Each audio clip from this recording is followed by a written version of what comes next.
Alors je suis François Darnaudet, un auteur de fantastique polar, un peu de fantasy, voilà, et de scénariste de bande dessinée aussi. J'ai démarré au XXe siècle, en 1985. Donc j'ai publié, maintenant j'ai une trentaine de romans et puis 5 ou 6 BD.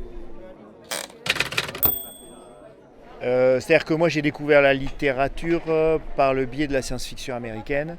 Et donc en fait, au bout d'un moment, après 2-3 années à lire les classiques américains, naturellement, à un moment, j'ai voulu les imiter. Mais j'ai pas commencé par la science-fiction, alors que je lisais surtout de la science-fiction. Et en fait, j'ai commencé par le fantastique. Et j'ai écrit, mais c'était naturel, c'était ce qui correspondait à mon état d'esprit.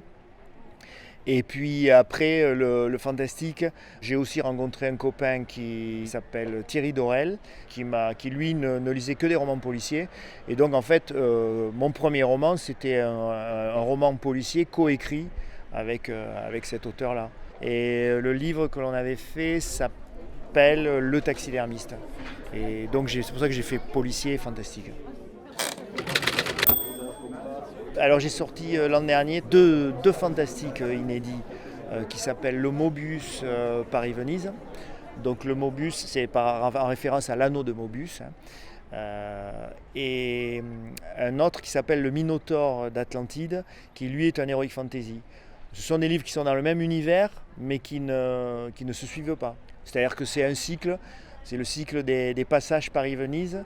Ça se passe soit à Paris, soit à Venise, soit aux deux en même temps.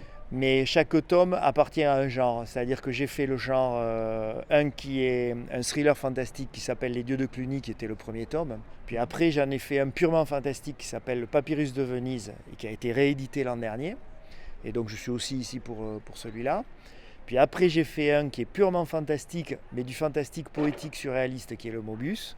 Et l'Heroic Fantasy, un truc basique avec un minotaure, des combats qui se passent pendant la prise de Constantinople, mais avec beaucoup de passages qui se situent à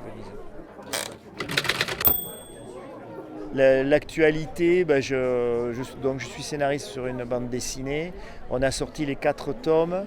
Le cycle est terminé et donc on va avoir l'intégrale qui sort dans 3 semaines, je crois. C'est un cycle qui est dit tout public, mais en fait c'est plutôt pour des enfants de 8 à, on va dire, de 8 à 14 ans, quoi. Et après non, de toute manière, en ce moment le 2021 c'est un grand point d'interrogation. Oui, tout à fait, première fois.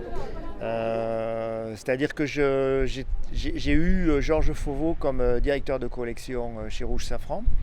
Donc Georges, je le connaissais par mail, par courrier, par téléphone, mais on ne s'était jamais vu. Et là, cette année, il m'a fait l'immense plaisir de m'inviter.